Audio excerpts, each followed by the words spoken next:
Hola, hola, hola. ¿Me escuchan estudiantes? Hola, hola, ¿me escuchan? Sí, Ya hemos esperado los 5 minutos y es hora, es 4 con 5 minutos. Vamos a dar inicio a nuestra clase que estaba programado hoy, ¿ya? Entonces, lo que faltaba explicarles esto era de los modelos atómicos. Entonces, vayamos nomás porque el tiempo es apremiante. Ya, entonces vamos a explicar, va a ser, esto es más teórico que práctico, ¿ya? Son modelos atómicos que de transcurso de toda la historia de química ha ido ocurriendo. Y acá pueden ver varios personajes, entre las cuales está Albert Einstein. Albert Einstein, está los demás químicos, la mayoría son físico-químico-matemáticos, y las cuales han hecho que la química vaya en crecimiento, ¿ya?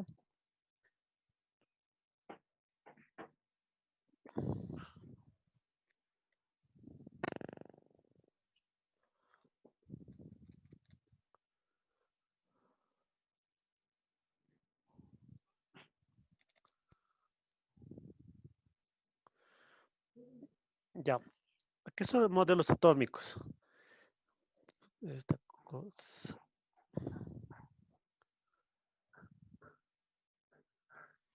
Ya. Un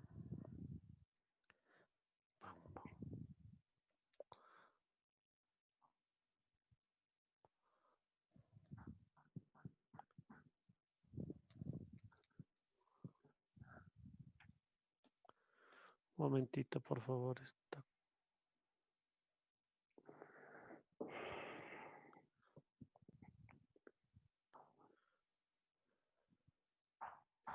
Ya. Modelos atómicos, como ustedes verán acá en la imagen, eh,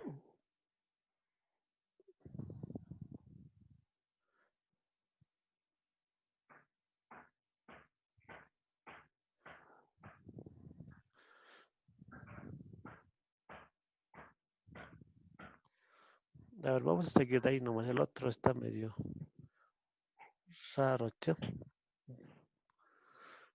Eso se ve, ¿verdad? Ya. Los modelos atómicos son representaciones, ¿ya? Porque puede decirse mediante un dibujo. Acá se está explicando, debido a que no se podían, en la antigüedad no se imaginaban qué era un átomo o qué era un electrón, como ahora lo conocemos. Entonces, por lo cual,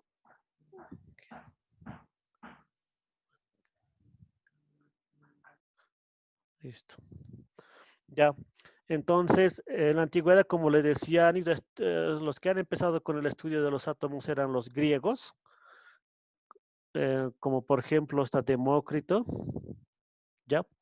Entonces, vamos a ir desarrollando esto. ¿Qué es un modelo atómico? Un modelo atómico,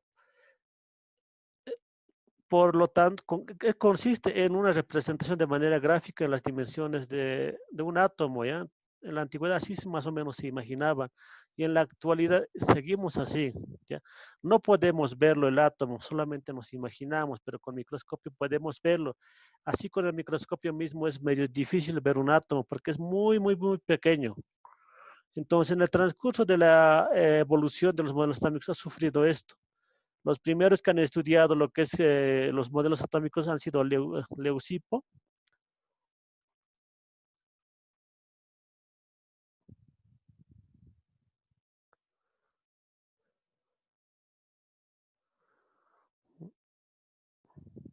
¿Se escucha, no veo?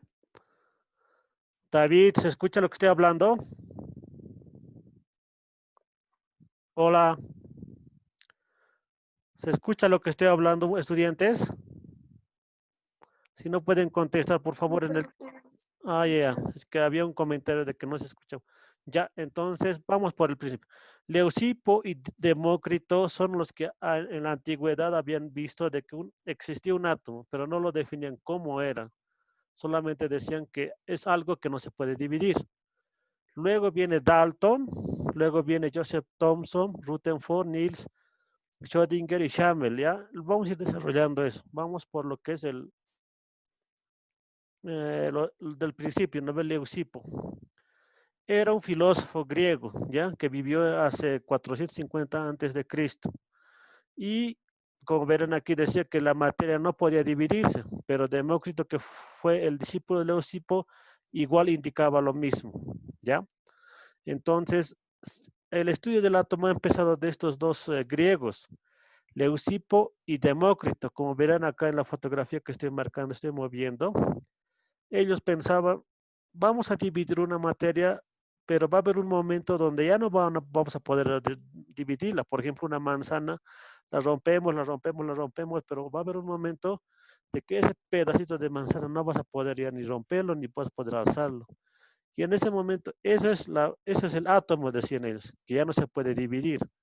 Por eso es que aquí decía que una partícula es indivisible y variable a las cuales llamó átomos, ¿no? Por eso es que ellos dos manifestaban eso, de que hay un momento donde una partícula ya no se puede dividir más y eso se le llama átomo, ¿ya? De ahí ha pasado varios años hasta que llega Dalton, ¿ya? Dalton, John Dalton es el que un poquito más, es un poco más, es un científico ya más contemporáneo, que decía, él decía de que la partícula, o sea, el átomo era sólido, era como si fuese una canica de hierro, ¿no? Ustedes conocen las bicicletas, tienen unas canicas de hierro, más o menos. Él manifestaba que el átomo era así, ¿no? A ver, por ejemplo, este de rojito vamos a leer. La materia estaba formada por átomos, pequeños indivisibles e indestructibles como bolitas de acero. Él decía eso, de que un átomo era de forma esférica y era una bolita. Y eso era para John Dalton era el átomo, ¿ya? Mientras para los griegos era algo que no se podía dividir y eso era el átomo. Para John Dalton era una forma esférica y como parecido al hierro, ¿ya? Entonces eso van a acordarse, ¿ya? Porque eso tienen que hacer una tarea que luego al final ya les voy a decir. Modelo de John Dalton. Como les decía, John Dalton se ha preocupado más en saber qué cosa era lo que es el átomo, por lo cual hizo algunas gráficas ya. Por ejemplo, que está el elemento azufre, él lo simbolizaba de esta manera, como ahorita estoy manejando este gráfico aquí, vean su mirada. Para John Dalton el azufre era su representación así, del carbono era una bolita negra, del hidrógeno una bolita negra, como ustedes verán. Así él estaba clasificando, ¿ya? Entonces ya empezaba ya a estudiarse lo que eran los elementos químicos desde la antigüedad, es esto, ¿ya? Ahora vamos a seguir avanzando, porque en el Zoom el tiempo es apremiante, ¿ya? También ha dado unos postulados John Dalton, donde decía los átomos se combinan en una razón de números enteros. Los átomos de un mismo elemento son idénticos que tienen igual tamaño y masa propiedad. Muchas de esas teorías que ha dado John Dalton han sido, digamos, contrapuestas y han sido rechazadas ya en la edad, digamos, en la edad moderna, ¿ya? Entonces vamos con el siguiente gráfico. Hasta ahí era John Dalton. John Dalton decía que era una bolita, solamente el átomo era una bolita pequeña, más o menos parecido al acero, y que no tenía nada más. Pero luego esos postulados ya han sido rechazados porque ya sabemos bien ahora que ya tiene protones, electrones y neutrones, ¿no veo? Luego de eso,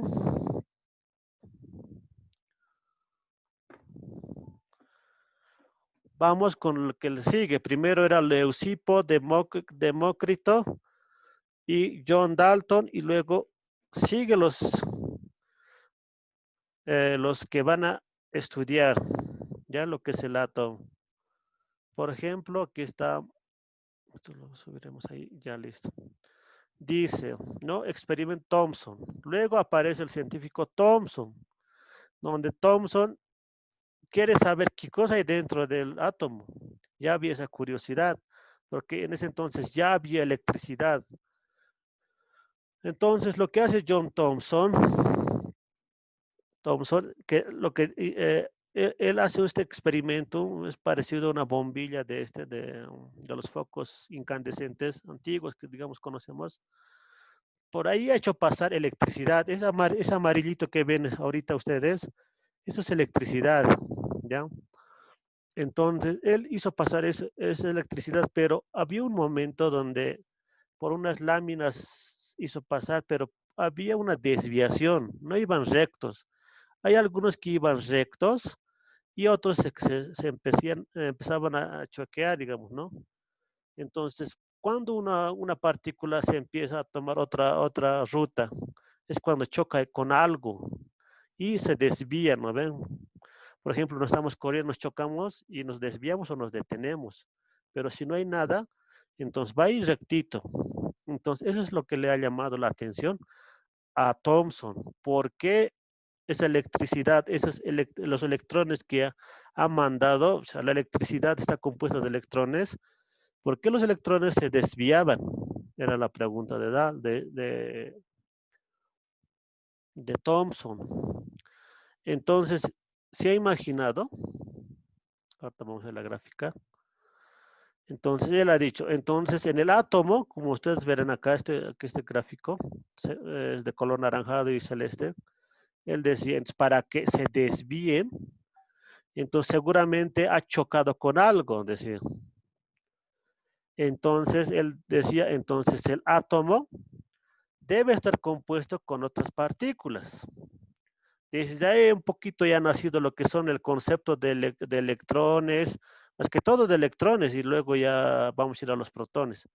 Él se imaginaba como si fuese un pastel, el átomo, que la mayor cantidad de masa estaba compuesta de carga positiva, como ustedes ven en el dibujo, y había ahí como, por ejemplo, el panetón, ¿no? Tiene unas pasas que no son todas, pero ahí están distribuidas. Entonces él decía, esas pasas son electrones, decía, son partículas pequeñas, son cargadas negativamente, por eso es que se ha desviado los electrones, decía. Cuando estén en sexto vamos a avanzar lo que es cargas, digamos, del mismo signo se repelen, se rechazan. Eso es lo que estaba pasando, pero en la antigüedad no se suponía nomás lo que se veía. Entonces, Thomson, vamos a aclarar, ¿qué decía? Que el átomo estaba compuesto por estaba cargada, perdón, positiva y negativamente. Nada más. Hasta ahí han llegado los estudios de Joseph Thomson. Para él el átomo era parecido a un pastel, decía. En muchos libros van a encontrar, como él decía, que era un pudín de pasas. ¿Ya? ¿Ya? Ahora, eso es lo que decía Thomson. Vamos a ir avanzando porque hay hartos que han estudiado esto. Eh, Vamos con los problemas de la teoría de Thomson. Planteaba que los electrones estaban inmersos en una masa sólida. Hoy se sabe que los electrones se mueven, no son estáticos. Él decía que los electrones se daban como pasas, ahí como del panetón. Pero hoy en día sabemos que los electrones no están quietos, se están moviendo como si fuese un sistema planetario. Luego vamos a ver en otro modelo atómico eso, ¿ya? Entonces decía también que existe una reacción con carga eléctrica positiva, considerada que la carga positiva se debe a una zona sólida. Hoy se sabe que esta carga corresponde a una partícula llamada protón, ¿ya? Muchas cosas habían supuesto en la antigüedad, pero hoy en día ya han sido aclaradas eso, Vamos con el siguiente. Descubrimiento del protón, eso como le estaba diciendo. A partir de experimentos realizados por Thomson, hubieron científicos como Eugene Goldstein, que, que él ha continuado con los experimentos de Thomson y esa masa positiva que había, entonces él ya ha dicho que era protones. ¿Ya? Desde ahí ya manejamos el concepto de protones. Los protones están en el núcleo junto a los neutrones. Los únicos que están alejados son los electrones. Eso ya habíamos, ustedes ya lo han avanzado desde primero de secundaria. ¿Ya? Ya hemos pasado Leucipo, hemos pasado Demócrito, hemos pasado Dalton y ahora estamos en Rutherford. ¿Ya? Es otro científico que ha estudiado lo que quería saber qué cosa siempre es el átomo, porque desde la antigüedad siempre queríamos saber qué es lo más pequeño, de qué estamos compuestos nosotros. Por lo cual, ¿de qué decía Rutherford? Él decía, el átomo posee algún espacio vacío, debido a que muchas traspasan la lámina sin desviarse. ¿Ya? Él también ha hecho un experimento bien parecido a lo que hizo Thomson.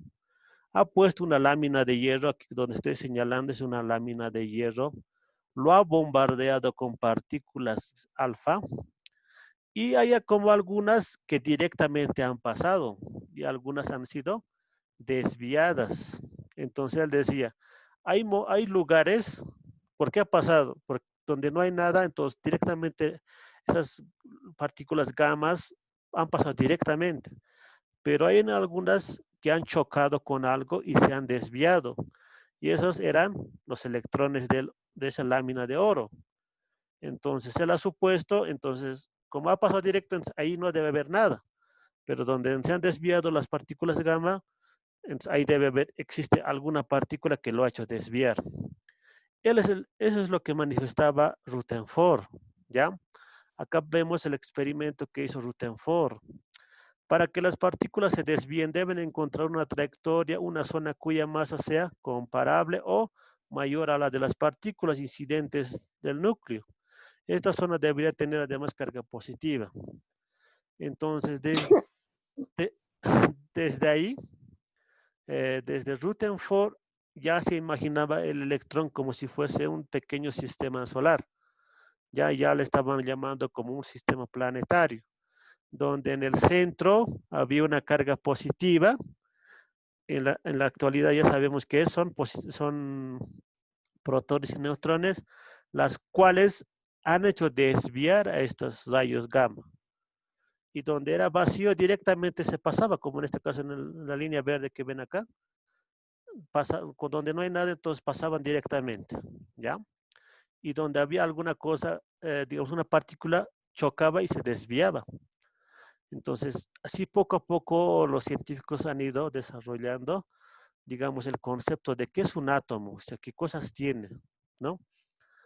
Vamos al siguiente diapositiva, acá, un poquito lo voy a hacer grande esto, ahí. Acá, dice, modelos de Rutherford. De esto, modelo se ha considerado un modelo planetario y algunas veces, en la mayoría de las veces, seguimos manejando esto, ¿ya? Esto es una representación de un átomo más cercano a la realidad. Por eso es que hoy en día seguimos manejando este átomo como, como desde ese entonces, desde que lo ha descrito Rutherford. ¿Qué dice? Establece que los átomos poseen un núcleo con carga positiva, que está en el núcleo, y que a su alrededor giran los electrones cargados negativamente, formando una nube. ¿Ya? Entonces, él decía eso es lo siguiente, que este modelo era planetario, es como el Sol si estuviera en nosotros, por ejemplo, ¿por qué decía planetario? Nosotros hemos estudiado lo que es nuestro sistema solar, el Sol está en el medio y todos los planetas están girando alrededor. Los planetas serían una especie de electrones que están girando, ¿ya? Más o menos ese modelo han tomado y por eso lo han llamado un modelo planetario. Entonces, los electrones son los que giran alrededor del protón y del neutrón, pero hay vacíos ahí, no están llenos todos de electrones. Por eso se le llama formando una nube. Ahí dentro es oscuro, ¿ya? No se sabe si hay más electrones o no hay electrones, si los electrones saltan a otra órbita. Es totalmente una incertidumbre, ¿ya? Es lo que ha dicho Planck. Luego les voy a explicar ese detallito, ¿ya? Vamos con lo que decía también Rutherford. Él también postulaba lo siguiente. Este modelo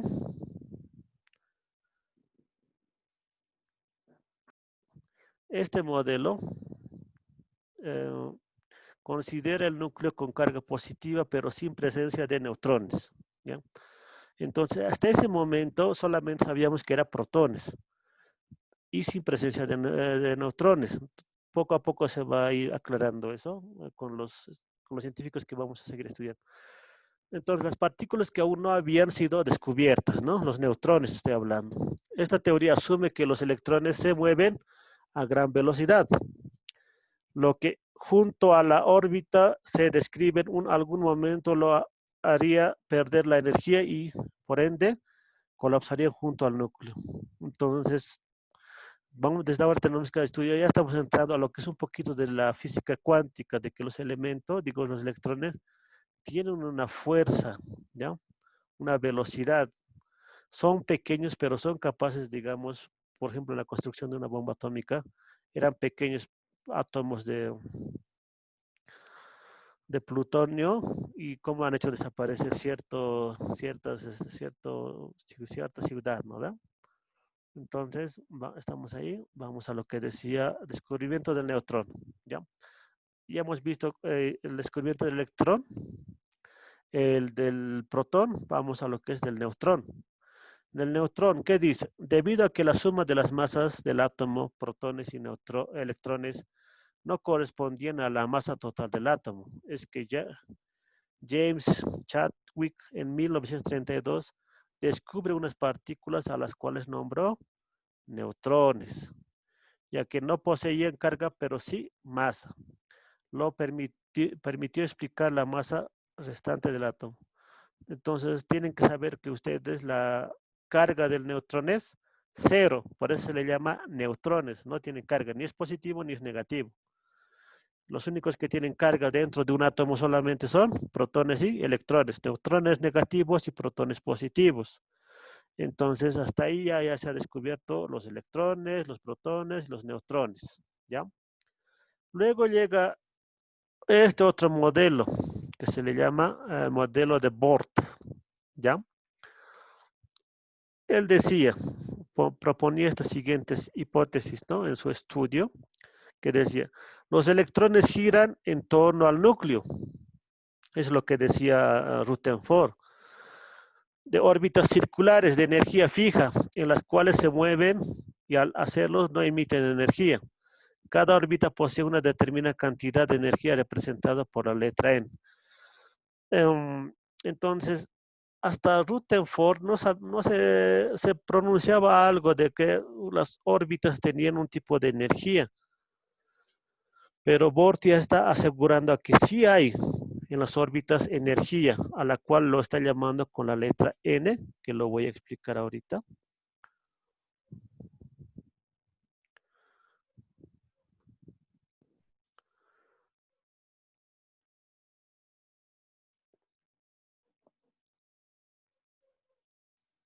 Ya, entonces vamos bajando aquí, ¿ya? Modelo de Bohr.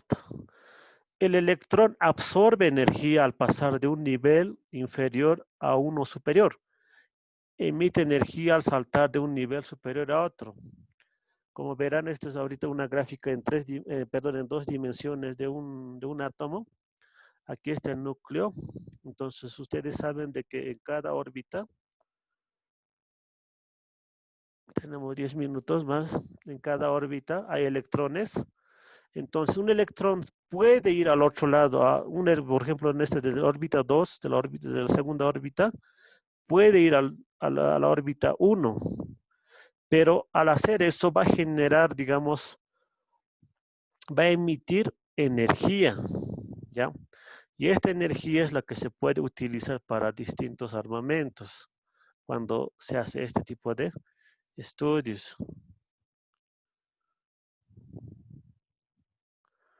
¿Ok? Entonces, acá ya está identificando,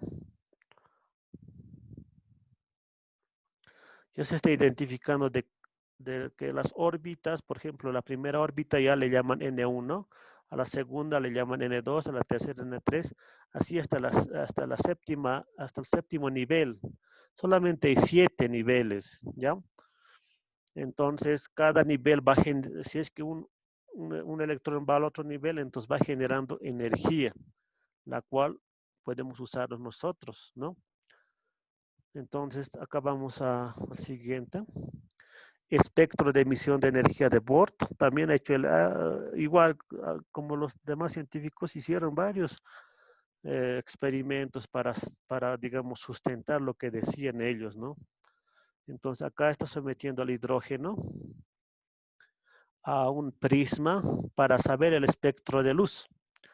El espectro de luz, por ejemplo, nosotros lo vemos en el arco iris. Llueve, sale el sol y aparece el arco iris, ¿no ven? ¿Por qué son esos colores? Porque esos son espectros de la luz solar, ¿ya? Igual él ha hecho el espectro de lo que es el hidrógeno. Entonces, esas, y de tal manera también ha fundamentado las características del hidrógeno, ¿ya? Niels Bohr descubre el átomo de hidrógeno, formula el modelo atómico que se describe los electrones con valores específicos de energía, desarrolla niveles electrónicos y cantidad de electrones por órbita. Descubre que los espectros de emisión son absorción de energía. Lo que les había dicho, ¿no ven? Solamente son sus postulados. Ustedes lo van a leer. Entonces vamos a esta última parte. Antes que nos corten el Zoom. Este modelo es fundamental para entender los saltos energéticos del electrón. Como les decía, en este modelo asegura y hasta ahora en la actualidad se sabe de que los electrones pueden saltar a otro nivel y generar mucha energía, ¿ya? Además, falta explicar la distribución de los electrones, ¿ya?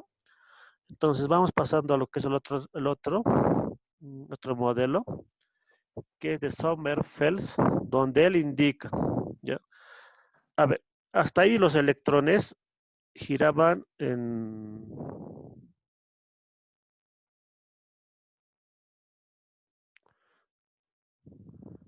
giraban alrededor del núcleo, ¿no ven? Pero Sommerfeld acá solamente está indicando de que en cada nivel hay un subniveles, ¿ya? Es como decir, en un cable ustedes conocen el cable, ¿no ven? Dentro del cable hay pequeños hilos de cobre que forman el cable general. Más o menos así se entiende esto, ¿ya? Dentro de los niveles, de las 7 niveles que se ha descrito anteriormente, hay otros subniveles que se le llaman al nivel char, con una S se le dice esto. Luego está el principal con una P, difus con una D y F es el fundamental. Esto se utiliza en realizar configuraciones electrónicas que en el siguiente capítulo les voy a explicar. ¿Ya? Entonces, algo así es que los niveles son como fuesen una cuerda grande, redonda, digamos, y dentro de eso hay pequeñas cuerditas que hacen el conjunto. Por eso es que nos habla de subniveles, ¿ya? Y además, Sommerfeld también indica de que los electrones no están quietos, tampoco giran circularmente, giran elípticamente, decía. ¿Ya? Entonces, eso es lo que decía Sommerfeld, que hay subniveles y que los electrones giran elípticamente. Esos son sus dos postulados principales. Vamos con el siguiente. Y este es el último, ¿ya? El modelo de atómico de Schrödinger. Él dice, los electrones son tan veloces que están girando dentro del átomo y, y su trayectoria es como si fuese una onda. ¿Ya? Acá estoy viendo que están viendo que con el mouse estoy siguiendo una curvatura. Él dice que más o menos así va el electrón. ¿Ya? Es como una onda electromagnética. Y al hacer eso genera mucha energía para lo que es los átomos. Entonces, este científico es lo que ha indicado en este año de 1926, y es un modelo más actual, cuantitativo y relativista. ¿Ya? Entonces, eso es lo más esencial de este Schrödinger, donde dice que los electrones van recorriendo en forma como si fuese una onda electrónica, que ahí está, ¿ya? Y vamos a hacer un recuento antes que nos corten y gastemos muchas megas. Línea de tiempo de los modelos atómicos. Primero, Demócrito y Leucipo, ¿ya? El 1400, perdón, 450 antes de Cristo. Luego, Dalton. ¿Qué cosa decía? Que el átomo era como si fuese una esfera de hierro y una bolita pequeña. Llega modelo atómico de Thomson en 1904. Thomson indica de que los átomos están compuestos de dos cargas, positivas y negativas. La más grande es positiva y las pequeñitas como si fuese pasas, son electrones, ¿ya? Y lo que dice modelo Rutherford, luego viene Rutherford. En el Rutherford se decía que es un modelo planetario, ¿ya? Donde los electrones giraban en forma circular alrededor de los protones. Y eso ha ocurrido en el año 1911, ¿ya? Luego llega el modelo atómico de Bohr en 1913, donde él dice, efectivamente giran, pero al girar los electrones pueden saltar de un nivel a otro nivel y esto generando energía en los 7 niveles que tiene el átomo, ¿ya? Entonces, esta es una línea de tiempo de los modelos atómicos. Así en toda la historia ha sucedido los modelos atómicos hasta la actualidad. Vamos con este último diapositiva, donde dice, en 1916, Sommerfeld dice de que los niveles tienen subniveles, que a ellos se le llama Charpins o Principal Diffuse, ¿no? Y aquí lo señala. Luego llega en 1926 Schrödinger, donde dice que los electrones van formando como si fuese una onda y van girando como si fuese una onda. Y este es el modelo actual, ¿ya? Modelo actual, modelo mecánico cuántico matemático. Como verán aquí como una mancha, ¿no? En realidad se ve así el átomo. Aquí hay mucha oscuridad, ahí es ya más relativo. Entonces ahí dentro hay muchos electrones que están ahí, como dicen las teorías, la última que están girando en forma de ondas, se dividen en subniveles, todo ocurre ahí. Pero hasta el momento estamos todavía con el sistema de, digamos, para esto, porque este es el átomo ahorita, sí, así medio oscuro, pero no es tan presentable, digamos, ¿no? Por eso seguimos manejando el modelo atómico planetario en los dibujos o para representar un átomo, ¿ya? Entonces, hasta acá es una historia, digamos así, de rapidito, de los 40 minutos, porque nos falta un minuto para cerrar esta clase virtual. Esa es un, una línea de tiempo que les estoy explicando que lo debería haber hecho en clases,